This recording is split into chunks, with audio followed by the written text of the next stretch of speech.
नमस्कार दोस्तों, ज्ञान प्रवाह 24x7 में आपका स्वागत है। जैसा कि आप लोग स्क्रीन पे देख रहे हैं कि हम लोग इंडियन पॉलिटी से रिलेटेड क्वेश्चन सॉल्व करेंगे जो आने वाले यूपी पीसीएस और आरओ यानी आरओ जो आने वाला आरओ एग्जाम है उसके लिए अत्यंत इम्पोर्टेंट है। और अदर कम्पिटिटिव एग्जाम जिसमें इंडियन पॉलिटी पूछे जाते हैं उसके लिए भी यह सेशन बहुत इंपॉर्टेंट होने वाला है। हम लोग इस सेशन में जो है वो इंडियन पॉलिटिक्स से रिलेटेड क्वेश्चन सॉल्व करेंगे, लेकिन क्वेश्चन सॉल्व करने से पहले हम लोग उस टॉपिक से रिलेटेड जो भी टॉपिक रहेगा उससे रिलेटेड थोड़ा सा इंपॉर्टेंट फैक्ट देखेंगे, फिर उसके बाद उस टॉपिक से रिलेटेड क्वेश्चन सॉल्व करेंगे। तो चलिए टाइम को बिना वेस्ट किए आगे बढ़ते हैं और आप लोगों से एक विनम्र निवेदन है कि आप लोग चैनल को सब्सक्राइब कर लें, वीडियो को लाइक करें, शेयर करें और कमेंट करें। और इस वीडियो की पीडीएफ के लिए टेलीग्राम या व्हाट्सएप ग्रुप को ज्वाइन कर लें जो कि लिंक डिस्क्रिप्शन में दे दिया गया है। तो चलिए स्टार्ट करते हैं। आज का हमारा टॉपिक जो है वो भारत का संवैधानिक विकास है। भारत के संवैधानिक विकास को हम लोग दो भागों में बांटकर पढ़ते हैं। पहला है ईस्ट इंडिया कंपनी के शासन हेतु पारित ब्रिटिश संसदीय अधिनियम जो 1773 से 1853 के मध्य चला है। जितने भी अधिनियम पारित हुए थे उसको हम लोग ईस्ट इंडिया कंपनी के शासन हेतु पारित ब्रिटिश अधिनियम के अंतर्गत देखेंगे। और उसके बाद दूसरा है ब्रिटिश ताज के शासनाधीन पारित अधिनियम जो 1858 से 1947 के मध्य जितने भी अधिनियम पारित हुए हैं हम लोग ये ब्रिटिश ताज के शासनाधीन पारित अधिनियम के अंतर्गत देखेंगे। तो चलिए स्टार्ट करते हैं। पहले ईस्ट इंडिया कंपनी के शासनाधीन हेतु पारित संसदीय अधिनियम को देखेंगे, फिर उसके बाद ब्रिटिश ताज के शासनाधीन पारित अधिनियम को देखेंगे। कंपनी के शासन हेतु पारित अधिनियम के अंतर्गत जो है सबसे पहला रेगुलेटिंग एक्ट पारित हुआ। फिर उसके बाद एक एक्ट और था वो 1781 में, इसे सेटलमेंट एक्ट के नाम से भी जाना जाता है। ये रेगुलेटिंग एक्ट की कमियों को जो भी रेगुलेटिंग एक्ट की कमी थी उसको दूर करने के लिए ये एक्ट पारित हुआ था। फिर उसके बाद 1784 का पीटर्स इंडिया एक्ट आया और 1786 का अधिनियम आया। उसके बाद फिर 1793 का चार्टर एक्ट आया, फिर 1813 का चार्टर एक्ट, फिर 1833 का चार्टर एक्ट आया, फिर 1853 का चार्टर एक्ट आया। ये सारे अधिनियम जो हो कंपनी के शासन हेतु पारित अधिनियम, जब कंपनी शासन कर रही थी, ईस्ट इंडिया कंपनी जब शासन कर रही थी उनके द्वारा ये सारे अधिनियम पारित हुए थे। तो इन सबको जो है एक एक करके हम लोग इनके जो इम्पोर्टेंट फैक्ट है उनको देखेंगे। तो सबसे पहले हम लोग 1773 के रेगुलेटिंग एक्ट के इम्पोर्टेंट फैक्ट देखेंगे, जो भी इम्पोर्टेंट है उसमें वो देख लेते हैं। 1773 का रेगुलेटिंग एक्ट भारत में कंपनी के कार्यों को नियमित और नियंत्रित करने की दिशा में ब्रिटिश सरकार द्वारा उठाया गया पहला कदम था। कंपनी जो है वो उनके कार्यों को नियमित और नियंत्रित उनको उनके कार्य जो है नियमित करें और उनको नियंत्रित करने की दिशा में ब्रिटिश सरकार द्वारा उठाया गया ये पहला कदम था 1773 का रेगुलेटिंग एक्ट के द्वारा। ओके। और इस एक्ट के तहत कंपनी के शासन पर सांसदीय नियंत्रण स्थापित किया गया। सांसदीय नियंत्रण स्थापित जो कंपनी पर पहली बार इसी एक्ट के तहत किया गया था, रेगुलेटरी एक्ट 1773 के रेगुलेटरी एक्ट के तहत। और इसके द्वारा जो पहली बार कंपनी के प्रशासनिक और राजनीतिक कार्यों को मान्यता मिली। जो कंपनी कार्य कर रही थी प्रशासनिक और राजनीतिक कार्य जो है वो 1773 के रेगुलेटरी एक्ट के द्वारा पहली बार मान्यता मिली गई। 1773 की रेगुलेटरी एक्ट की विशेषताएं क्या है उसको देख लेते हैं। इस अधिनियम के द्वारा जो बंगाल के गवर्नर को जो है अब बंगाल का गवर्नर जनरल पद नाम दिया गया। जो पहले बंगाल में गवर्नर केवल थे, अब उसको इस एक्ट के द्वारा जो है गवर्नर जनरल पद नाम दिया गया। और प्रथम गवर्नर जनरल जो है वो वारेन हेस्टिंग को बनाया गया। ओके। तथा मुंबई और मद्रास के गवर्नर को जो है वो बंगाल के गवर्नर जनरल के अधीन कर दिया गया। जो पहले मुंबई और मद्रास और बंगाल ये तीनों प्रेसिडेंसी जो अलग अलग गवर्नर जनरल होते थे, अब 1773 के रेगुलेटिंग एक्ट के द्वारा जो है वो बंगाल के गवर्नर के अधीन कर दिया गया मुंबई और मद्रास के गवर्नर को। अब जो भी एक्ट या जो भी नियम बनाएगा बंगाल का गवर्नर वो मद्रास और मुंबई के गवर्नर के लिए भी लागू होगा, मद्रास और मुंबई में भी लागू होगा, ऐसा कहा जा रहा है। ओके। और इस एक्ट के अंतर्गत जो है कलकत्ता में 1774 में एक उच्च न्यायालय की स्थापना की गई जिसमें एक मुख्य न्यायाधीश और 3 अन्य न्यायाधीश थे। 1774 में जो है वो एक उच्च न्यायालय की स्थापना की गई और इसमें एक मुख्य न्यायाधीश और 3 अन्य न्यायाधीश थे। मुख्य न्यायाधीश जो सर एलिजा इम्पे थे पहले मुख्य न्यायाधीश, और चैम्बर्स, लिमिंस्टर और हाइड ये तीनों जो है वो एक अन्य न्यायाधीश थे। यानी टोटल 4 न्यायाधीश जो है वो कलकत्ता उच्चतम न्यायालय में थे उस समय, जब 1774 में उच्चतम न्यायालय की स्थापना हुई थी।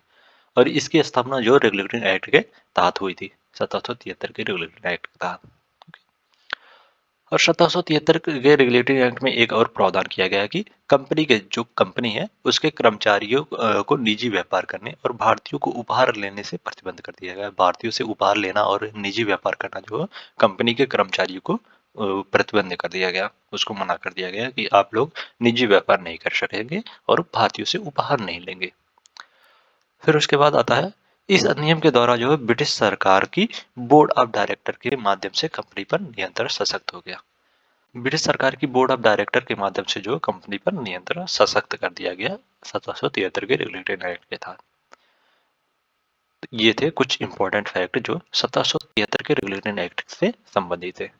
फिर उसके बाद आता है इन पीटर्स इंडिया एक्ट, 1784 का पीटर्स इंडिया एक्ट, उसको देखते हैं उसमें इंपॉर्टेंट फैक्ट क्या है। कंपनी के राजनीतिक और व्यापारिक कार्य को जो है इसके द्वारा 1784 के पीटर्स इंडिया एक्ट के द्वारा कंपनी के राजनीतिक और व्यापारिक कार्य को जो अलग कर दिया गया।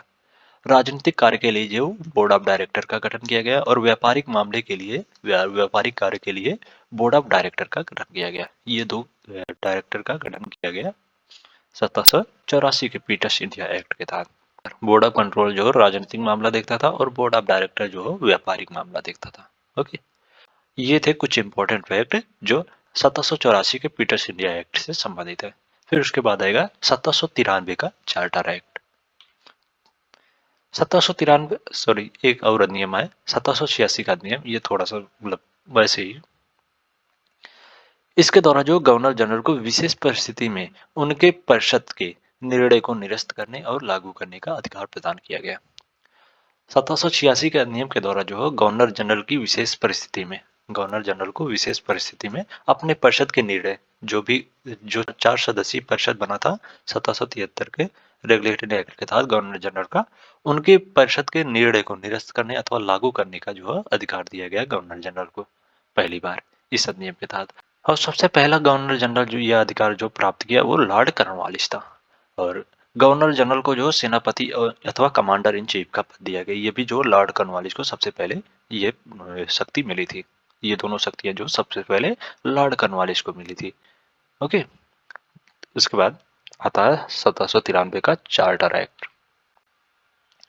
1793 का चार्टर एक्ट में जो इम्पोर्टेंट फैक्ट है वो, इसके द्वारा कंट्रोलर और नियंत्रण बोर्ड के सदस्य तथा कर्मचारियों के वेतन को जो भारतीय राजस्व में से देने की व्यवस्था की गई।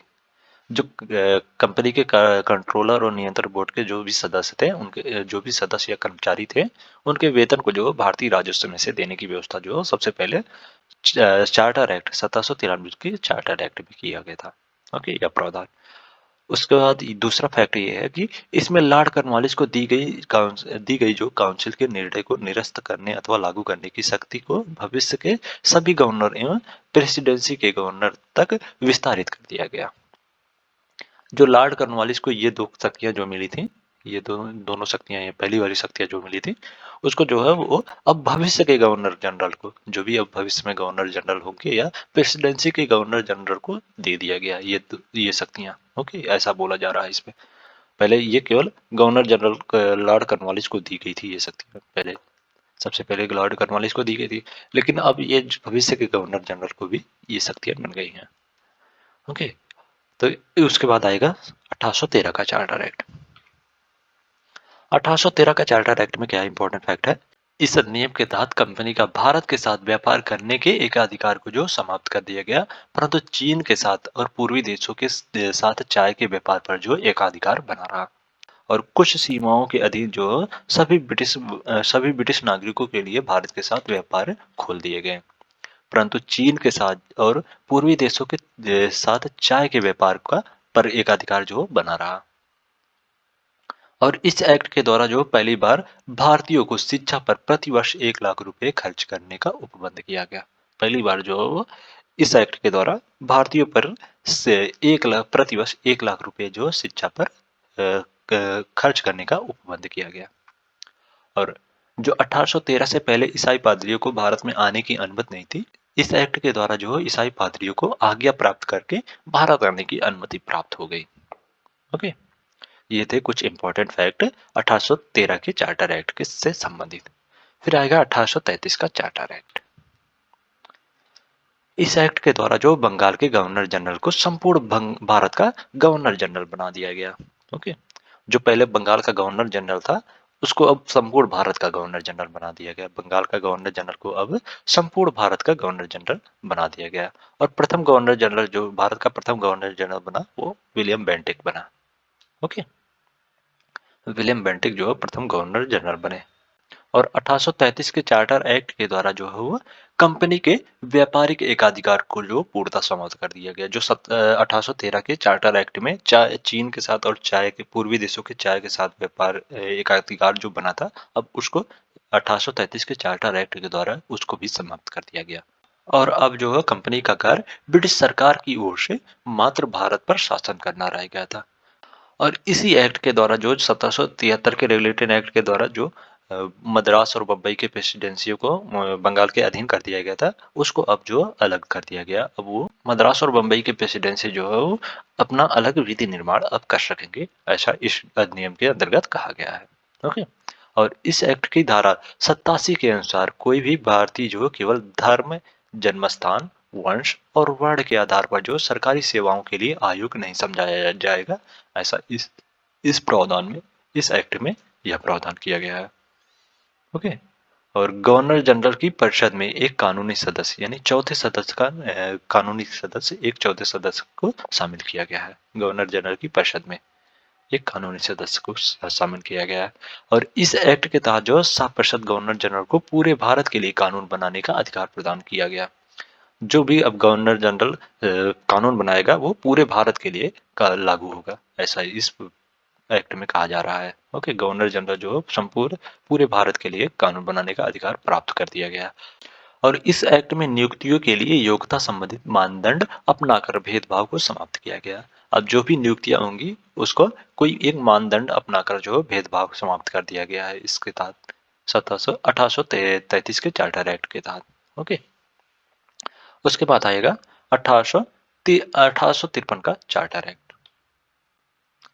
1853 के चार्टर एक्ट में जो है सबसे पहले सिविल सेवकों की भर्ती चयन हेतु खुली प्रतियोगिता का शुभारंभ किया गया। ये प्रावधान जो 1853 के चार्टर एक्ट के तहत किया गया है। ओके, 1853 के चार्टर एक्ट के तहत सिविल सेवकों की भर्ती चयन हेतु खुली प्रतियोगिता का शुभारंभ किया गया और विधि निर्माण हेतु भारतीय विधान परिषद की स्थापना की गई, यानी केंद्र की स्थापना जो विधि निर्माण हेतु की गई, जो 1853 के चार्टर एक्ट के द्वारा। ये सभी थे कंपनी के शासन हेतु पारित अधिनियम। इसको हम लोग चलिए देख लेते हैं क्वेश्चन क्या क्या बन सकते हैं इससे रिलेटेड। सबसे पहले हम देखते हैं सर्वोच्च न्यायालय की स्थापना के संबंध में निम्नलिखित में से कौन सा कथन सही है।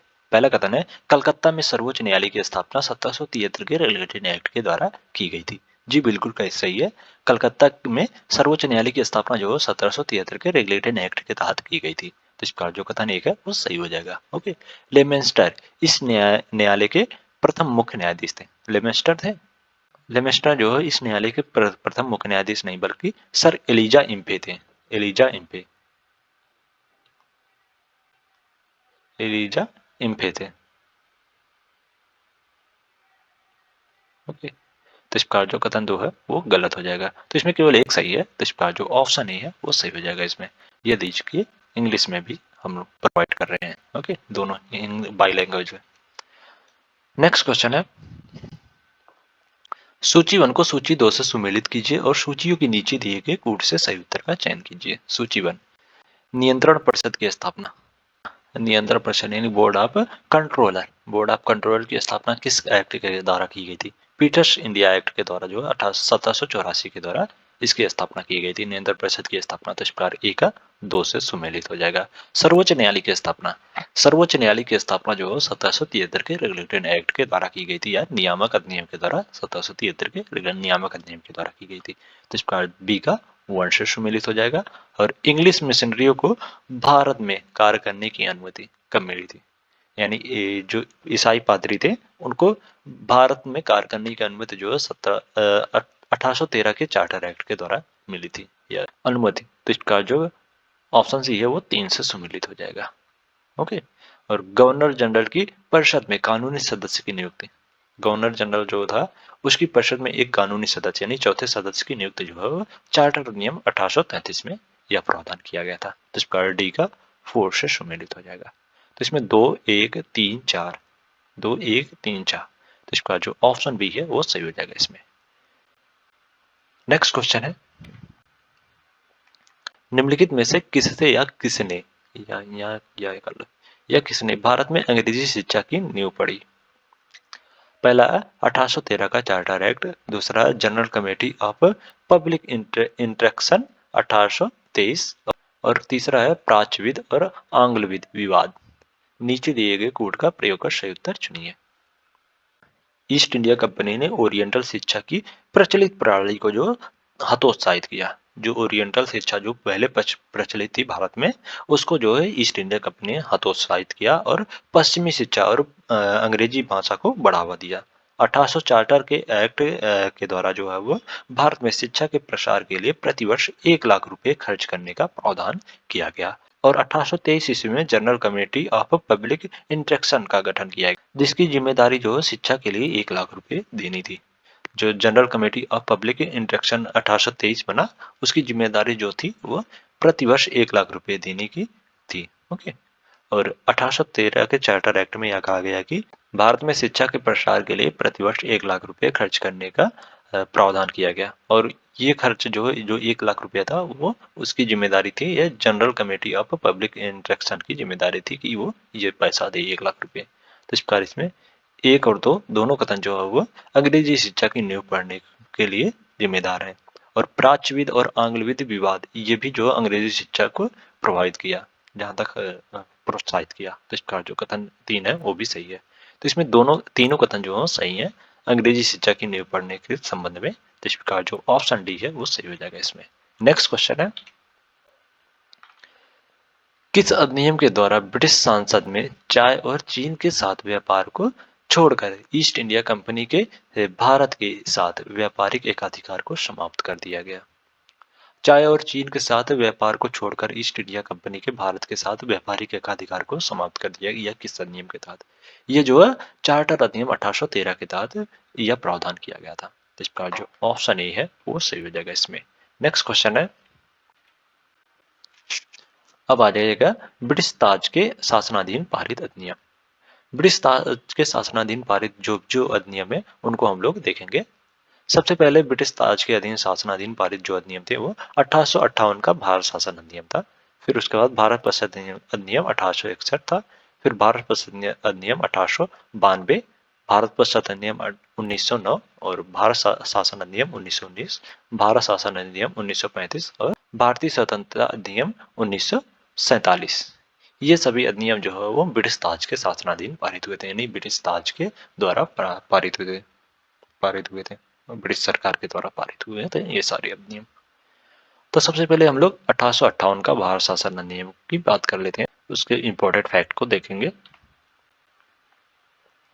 1858 का ब्रिटिश शासन अधिनियम, इसके द्वारा जो है भारत का शासन ब्रिटिश ताज के अधीन कर दिया गया, यानी जो भारत का शासन जो कंपनी से लेकर ब्रिटिश क्राउन के हाथों में सौंप दिया गया 1858 के भारत शासन अधिनियम के तहत।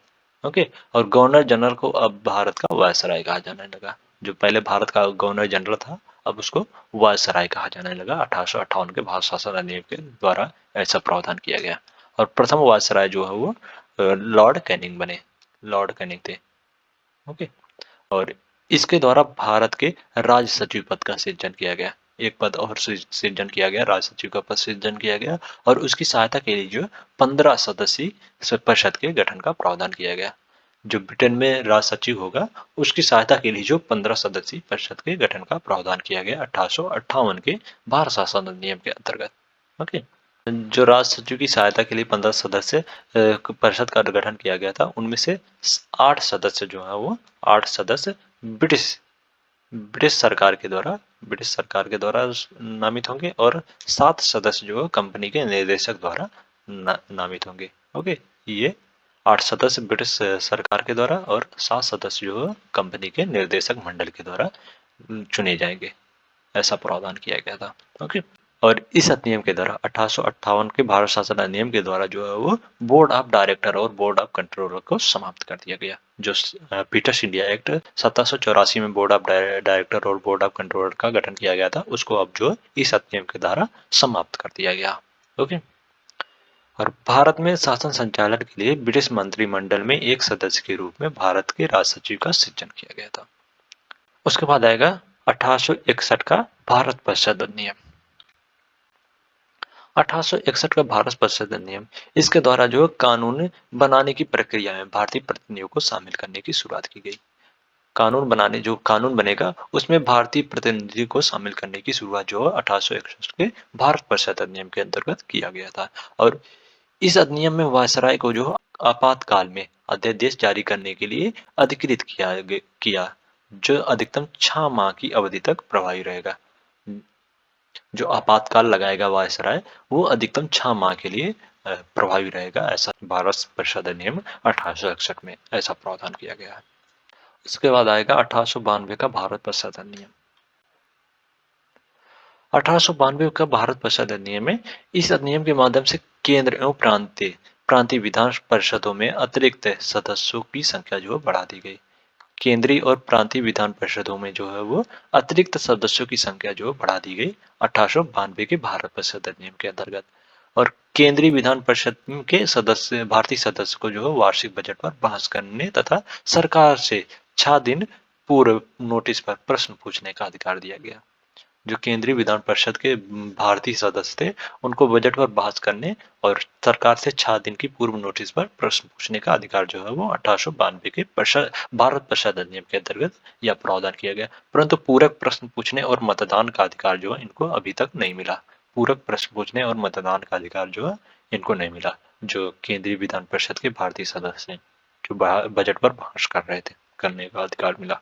ओके, उनको पूरक प्रश्न पूछने या मतदान करने का अधिकार अभी तक नहीं मिला। उसके बाद आएगा 1909 का भारत परिषद अधिनियम।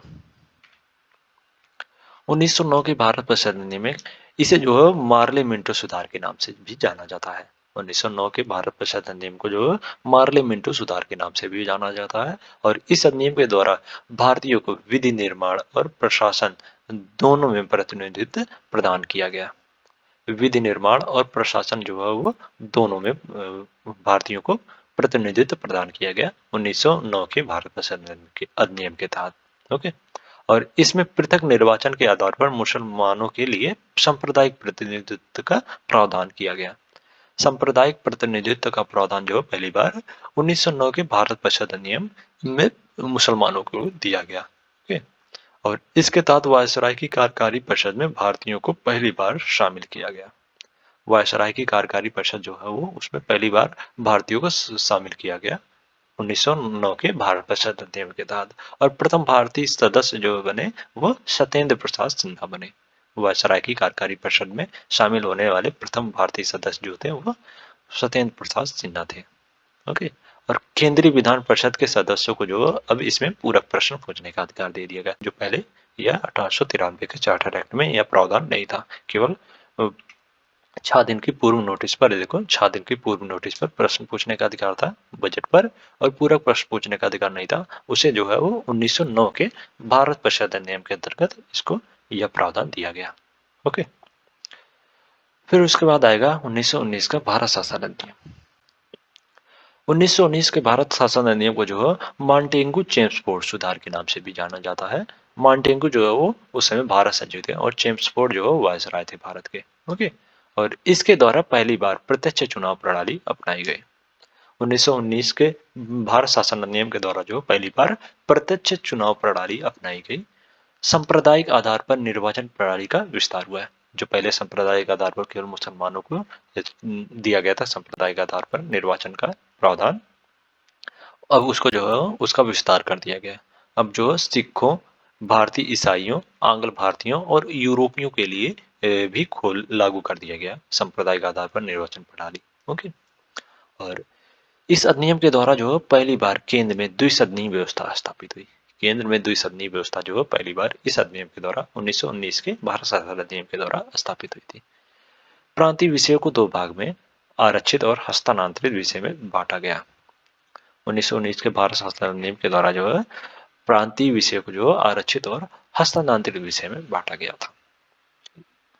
फिर उसके बाद आएगा 1935 का भारत शासन अधिनियम।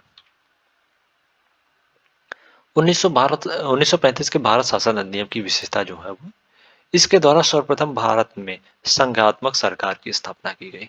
संघात्मक सरकार की स्थापना सर्वप्रथम पहली बार जो है वो 1935 के भारत शासन अधिनियम के अंतर्गत स्थापित की गई और इस अधिनियम के द्वारा जो प्रांतों में द्वैध शासन समाप्त कर दिया गया।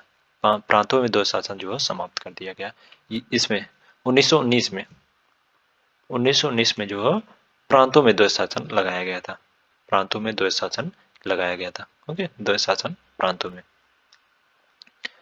में द्वैध शासन लगाया गया था। ओके, और उसको जो है वो 1935 के अधिनियम में प्रांतों में द्वैध शासन समाप्त कर दिया गया और केंद्र में द्वैध शासन प्रणाली लागू की गई। केंद्र में द्वैध शासन, प्रांतों में द्वैध शासन जो है लगाया गया था। कब लगाया गया था? वो 1919 में। और कब समाप्त हुआ? 1935 में। ओके, और केंद्र में द्वैध शासन कब लागू हुआ?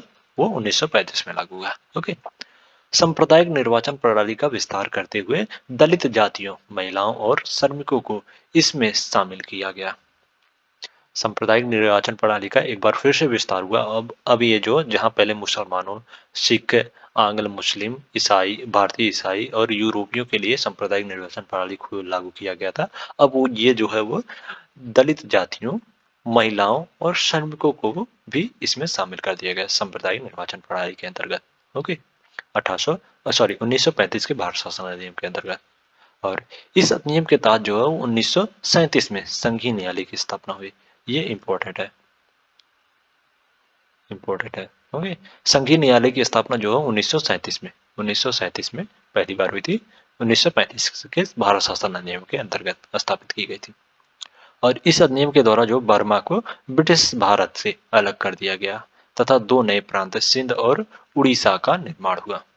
बर्मा को जो है वो 1935 के भारत शासन अधिनियम के अंतर्गत अलग कर दिया गया और दो नए प्रांत बने, सिंध और उड़ीसा का निर्माण हुआ। तो चलिए इससे रिलेटेड क्वेश्चन देख लेते हैं। ये देखिए संक्षिप्त में है। भारत का संवैधानिक विकास। हम लोग ईस्ट इंडिया कंपनी के शासन हेतु पारित ब्रिटिश संसदीय अधिनियम जो भी पारित हुए उनको हम लोग यहाँ पे देखेंगे और ब्रिटिश ताज के शासनाधीन पारित अधिनियम को हम लोग यहाँ देखेंगे। ओके, जो अधिनियम पारित हुए थे। Regulating act 1773, Pitt's India act 1784, charter act 1793, charter act 1813, charter act 1833 और चार्टर एक्ट 1853।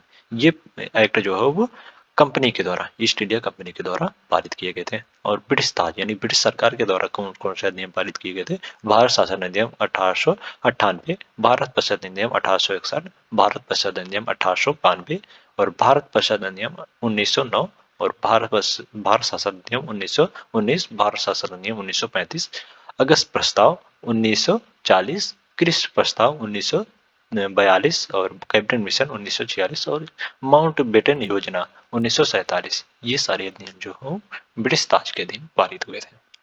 ओके, तो चलिए इससे रिलेटेड क्वेश्चन देख लेते हैं। निम्नलिखित में से किस अधिनियम के अंतर्गत भारतीय विधान परिषद को बजट पर बहस करने की शक्ति प्राप्त हुई? 1892 के भारत परिषद अधिनियम ने विधान परिषदों के कार्यों में वृद्धि की और इसके तहत जो बजट पर बहस करने की शक्ति दी गई, परंतु मतदान का अधिकार जो है इनको नहीं दिया गया।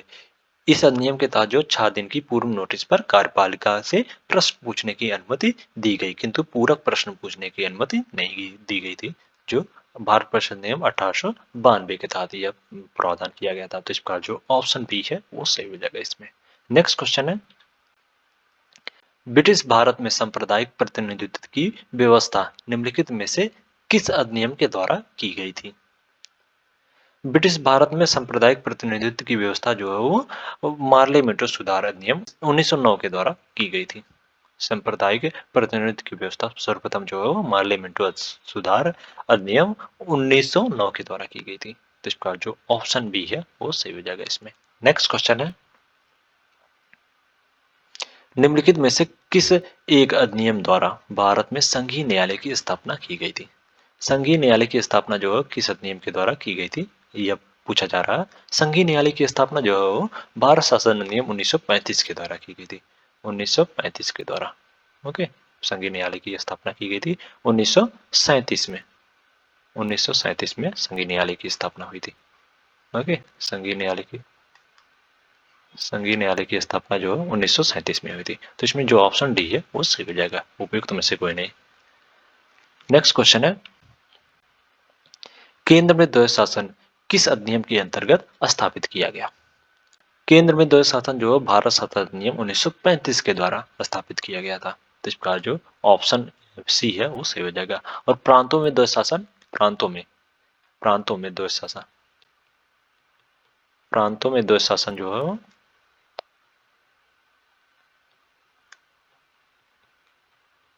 प्रांतों में द्वैध शासन कब लागू हुआ था?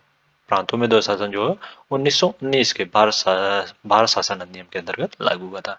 और 1935 में जो है प्रांतों में द्वैध शासन समाप्त कर दिया गया और केंद्र में लागू किया गया। तो इसका जो ऑप्शन सी है वो सही हो जाएगा। नेक्स्ट क्वेश्चन है, 1919 के भारत शासन अधिनियम की निम्नलिखित में से कौन सी प्रमुख विशेषताएं हैं? पहला है प्रांतों की कार्यकारी सरकार में द्वैध शासन की व्यवस्था। और दूसरा है मुसलमानों के लिए पृथक सांप्रदायिक निर्वाचन मंडल की व्यवस्था। तीसरा है केंद्र द्वारा प्रांतों को विधायनी शक्ति का हस्तांतरण। नीचे दिए गए कोड के आधार पर सही उत्तर चुनिए। भारत शासन अधिनियम 1919 जो है ब्रिटिश संसद के द्वारा पारित अधिनियम था, जिसका उद्देश्य जो है भारतीय शासन में भारतीयों की भागीदारी को बढ़ाना था। और इस अधिनियम के द्वारा जो है राज्य में द्वैध शासन की स्थापना की गई, जिसके तहत जो है प्रत्येक राज्य में राज्य के प्रशासनिक विषय को दो श्रेणियों में बांटा गया, आरक्षित और हस्तांतरित।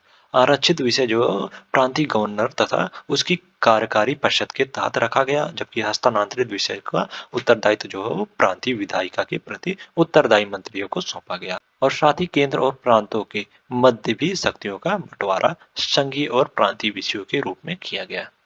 जहां तक मुसलमानों की पृथक सांप्रदायिक निर्वाचन व्यवस्था का प्रश्न है, तो यह प्रावधान जो 1909 के भारत परिषद अधिनियम में किया गया था। ओके, यह जो है प्रावधान मुसलमानों के लिए पृथक सांप्रदायिक निर्वाचन मंडल का व्यवस्था जो है वो 1909 के भारत परिषद अधिनियम के अंतर्गत किया गया था। तो इसका जो कथन 2 है वो गलत हो जाएगा, जबकि कथन 1 जो है वो सही है। ओके, और केंद्र द्वारा प्रांतों को विधानी शक्ति का हस्तांतरण जो है वो 1919 के भारत शासन अधिनियम के अंतर्गत किया गया था। तो इस प्रकार जो कथन 3 है वो भी सही है। तो इसमें 1 और 3 जो है सही है। तो इस प्रकार जो ऑप्शन सी है वो सही हो जाएगा इसमें। नेक्स्ट क्वेश्चन है, केंद्र में कौन सा एक्ट द्विसदनीय विधायिका लाया? यहाँ लाया होना चाहिए, लाया। केंद्र में द्विसदनीय व्यवस्था जो है वो 1919 के भारत शासन अधिनियम लाया था। इस प्रकार जो ऑप्शन सी है वो सही हो जाएगा। 1919 के भारत शासन अधिनियम के तहत जो केंद्र में द्विसदनीय व्यवस्था लागू की गई थी। तो इसमें जो ऑप्शन सी है वो सही हो जाएगा। नेक्स्ट क्वेश्चन है, भारतीय सिविल सेवा के संदर्भ में निम्नलिखित कथनों में से कौन सा कथन सही है? पहला है भारत भारत सरकार अधिनियम 1919 में भारतीय सिविल सेवा के लिए एक अलग परीक्षा का प्रावधान किया गया जो भारत में होनी थी। और दूसरा कथन है उन भारतीय सिविल सेवा में 1941 में भारतीयों का प्रतिशत जो यूरोप वासियों से अधिक था। नीचे दिए गए कोट्स का प्रयोग कर सही उत्तर चुनिए। भारत सरकार अधिनियम 1919 के प्रावधानों के अनुसार वर्ष 1922 में आईसीएस यानी भारतीय सिविल सेवा की परीक्षा जो भारत में होनी प्रारंभ हुई। 1919 के भारत शासन अधिनियम के अंतर्गत 1922 में जो है वो आईसीएस की परीक्षा जो भारत में आयोजित होने लगी। ओके, तो इस प्रकार जो कथन 1 है वो सही हो जाएगा इसमें। और भारतीय सिविल सेवा में 1941 में भारतीयों का प्रतिशत जो है यूरोप वासियों से अधिक था। तो इस प्रकार जो कथन 2 है वो भी सही है। तो इसमें दोनों कथन जो है सही है। तो इस प्रकार जो ऑप्शन सी है वो सही हो जाएगा इसमें। नेक्स्ट क्वेश्चन है, केंद्रीय विधानसभा सभा होना चाहिए। केंद्रीय विधानसभा का निम्नांकित में से कौन सा निर्वाचन भारत शासन अधिनियम 1919 के तहत हुआ? केंद्रीय विधानसभा का निर्वाचन जो है भारत शासन अधिनियम 1919 के तहत कौन कौन से निर्वाचन हुए थे?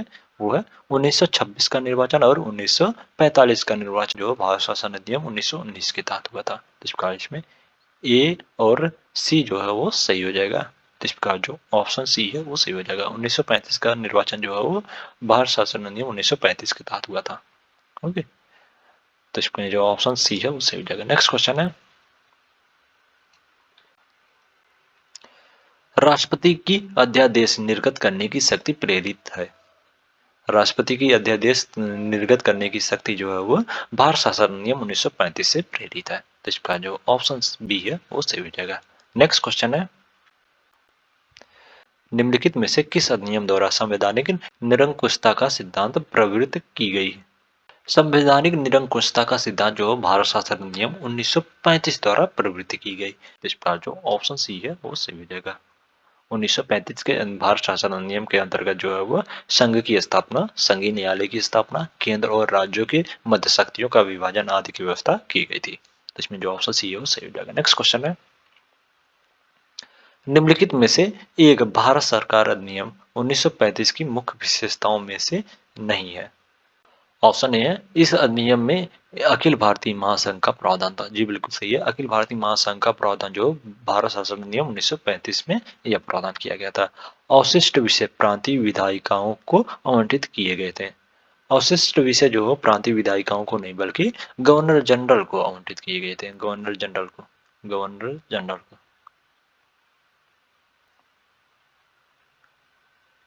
गवर्नर जनरल को आवंटित किए गए थे। ओके, ना कि प्रांतीय विधायिकाओं को। तो इसका जो कथन ऑप्शन बी है वो भारत शासन नियम 1935 की मुख्य विशेषताओं में शामिल नहीं है। तो इसमें जो ऑप्शन बी है वो सही हो जाएगा। और यह प्रांतीय स्वायत्तता के सूत्रपात का संकेत था। 1935 का भारत शासन नियम जो है प्रांतीय स्वायत्तता के सूत्रपात का संकेत था। और इसने प्रांतीय स्तर पर द्वैध शासन प्रणाली को जो समाप्त कर केंद्र में लागू किया। द्वैध शासन प्रांतीय स्तर पर जो द्वैध शासन प्रणाली को समाप्त कर दिया और केंद्र में लागू किया था भारत शासन अधिनियम 1935 के अंतर्गत। ओके, तो इसमें जो ऑप्शन बी है वो सही हो जाएगा। नेक्स्ट क्वेश्चन है, अखिल भारतीय महासंघ स्थापित करने का प्रावधान शामिल किया गया था। अखिल भारतीय महासंघ स्थापित करने का प्रावधान जो है वो भारत सरकार अधिनियम 1935 में यह प्रावधान किया गया था। तो इसका जो ऑप्शन ए है वो सही हो जाएगा इसमें। नेक्स्ट क्वेश्चन है, 1935 का गवर्नमेंट ऑफ इंडिया एक्ट क्यों महत्वपूर्ण है? 1935 का गवर्नमेंट ऑफ इंडिया एक्ट क्यों महत्वपूर्ण है? ऑप्शन ए है, यह भारतीय संविधान का मुख्य स्रोत है। और ऑप्शन बी है, इसके द्वारा जो भारत को स्वतंत्रता मिली। और ऑप्शन सी है, इसमें भारत विभाजन उल्लिखित है। और ऑप्शन ए, इसके द्वारा रियासतें समाप्त हुई। 1935 का गवर्नमेंट ऑफ इंडिया इसलिए महत्वपूर्ण है क्योंकि यह जो भारतीय संविधान का मुख्य स्रोत है। इसका जो ऑप्शन ए है वो सही हो जाएगा इसमें। नेक्स्ट क्वेश्चन है, निम्नलिखित अधिनियमों में से किस अधिनियम के फलस्वरूप बर्मा भारत से अलग हुआ? बर्मा जो है भारत से किस अधिनियम के फलस्वरूप अलग हुआ था? बर्मा को जो है भारत से जो है 1935 के यानी गवर्नमेंट ऑफ इंडिया एक्ट 1935 के द्वारा अलग किया गया था और दो नए प्रांत बने थे, सिंध और सिंध सिंध और उड़ीसा। ये दो नए प्रांत जो है बने थे जब बर्मा अलग हुआ था 1935 के भारत शासन अधिनियम के अंतर्गत। तो इसका जो ऑप्शन सी है वो सही हो जाएगा इसमें। दिस इज फॉर यू, ये जो है आप लोगों के लिए ये क्वेश्चन है। इसका आंसर जो है कमेंट में आप लोग दीजिएगा। अगर वीडियो अच्छी लगी हो तो वीडियो को लाइक कर दीजिएगा और चैनल को सब्सक्राइब कर लीजिएगा। Thank you so much.